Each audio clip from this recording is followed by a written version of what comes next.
Hey, what is up guys? Welcome back to the channel and welcome back to Gran Turismo 7. So 2 days ago I released a video discussing a specific vehicle which was introduced in update 1.52 of Gran Turismo 7. Of course I'm talking about the Toyota Hiace DX, a van that came alongside the latest update. I also went on to mention how this release for Gran Turismo 7 has starkly illustrated the divide amongst Gran Turismo fans themselves, pointing to a deeper problem. Gran Turismo 7 seems to lack a true identity and feels like it's trying to do too much at once. So as promised, I would go deeper into this topic, so here we go. In today's video, it's going to be a bit more of a laid-back discussion type video, talking about how Gran Turismo 7 just doesn't really seem to know what it wants to be. So if we head back to the build-up towards Gran Turismo 7's launch, it was being targeted as a return to form for the series, and being a numbered title, this was kinda to be expected, and that's exactly what Polyphony were doing.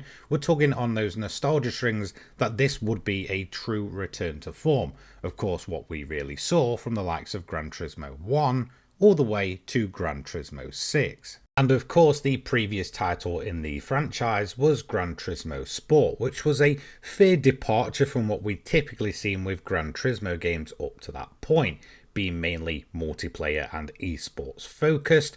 Whilst it absolutely had its own merits, it definitely felt like a significant departure from the classic Gran Turismo formula that fans cherished, and realistically did create a fairly big divide, with a lot of the original fans just skipping that entry entirely. Of course, you were really kind of given the choice between choosing Gran Turismo 6 at that point if you wanted the sort of career mode focus, and of course Gran Turismo Sport if you wanted that more multiplayer competitive type game. And as we can tell from there, a lot of those original fans just skipped it entirely and continued to play Gran Turismo 6 on and off until of course Gran Turismo 7 would eventually release. So we're already seeing some cracks start to show and a divide between the fan base. So with a new numbered title on the horizons, expectations for Gran Turismo 7 were fairly quite high. Fans anticipated a return to roots of the series just like was promised, collecting hundreds of cars from daily drivers, supercars, race cars and more, and progressing through a career mode which was filled with original GT tracks and of course mixed in with real world tracks. Whilst GT7 definitely fell short on its release, it has certainly evolved more into a fleshed out title as post-launch content and time has gone on. However, as mentioned, it did take a while for Gran Turismo 7 to start becoming fleshed out. Upon release, GT7 absolutely fell flat on its face, removing this whole career mode for what was a cafe menu and something that felt like a prologue to what should have been more. But no, that was your career mode. So we already see an issue that original players are going to take with this return to form, is that the career mode and the main meat of the game for a lot of original players was pretty terrible. There is just no denying that. So with Gran Turismo 7's career mode absolutely falling flat, there is still a bigger issue there, and that is the fact that Gran Turismo 7 just fully ripped GT Sport's entire sport mode and just chucked it in game. There was zero refreshes to this mode when it was planted in Gran Turismo 7. 95% of the grid was the exact same, no real refresh to the actual system, and of course the rankings and such were just fully poured straight over.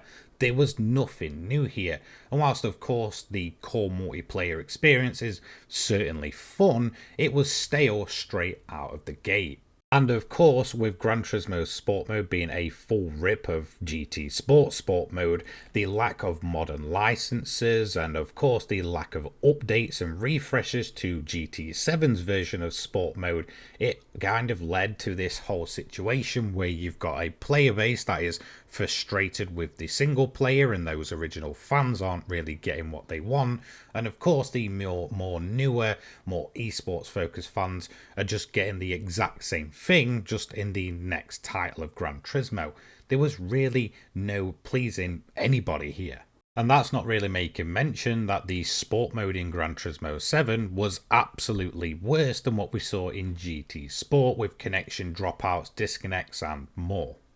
Of course, whilst a lot of fans might have turned their back on GT Sport and its sport mode, very quickly, to be honest, and said that it doesn't really have a place in the series, of course, prior to GT Sport, we had the likes of the Nissan GT Academy, which pitted real Gran Turismo players in a competition to end up getting a real contract with Nissan and their Nismo Academy.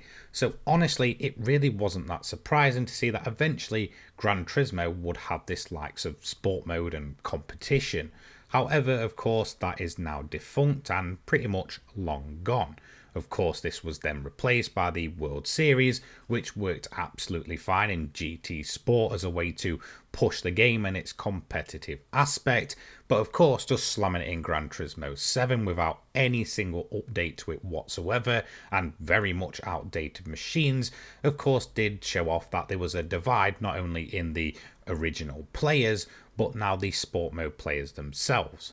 And that's really where Polyphony's push for the Gran Turismo World Series in Gran Turismo 7 adds to the complexity of this situation. Whilst of course it brings publicity, new viewers are probably going to be put off by the fact that they're seeing cars that haven't been updated since 2016 and then instantly kind of get turned away by the fact that they're doing a whole push for an esports series that looks extremely outdated in terms of the overall vibe when we compare it to the likes of Assetto Corsa, R-Factor, etc. Overall, there just feels like there's this disconnect when it comes to GT Sport mode in Gran Turismo 7. It's a mode that never had a proper refresh when going into a new title, and of course with the grid being outdated, with most cars approaching a decade old at this point, it's just very much bizarre that Polyphony continue to promote this like it's a huge deal with very much lacking modern machinery. So if we just head back to, of course, Gran Turismo's career mode that was aimed at this return to form for the more original players, ultimately Gran Turismo 7's career mode is far from what a true return to form should be. It struggles to satisfy both OG players like myself who are yearning for the essence of past Gran Turismo titles, and of course when it comes to sport mode, competitive newcomers seeking the latest GT3 machines from sport mode and multiplayer are just not going to get that either. The core issue appears to be a lack of clear direction from the developers. Gran Turismo 7 promised so much to the original fans but delivered disappointingly little.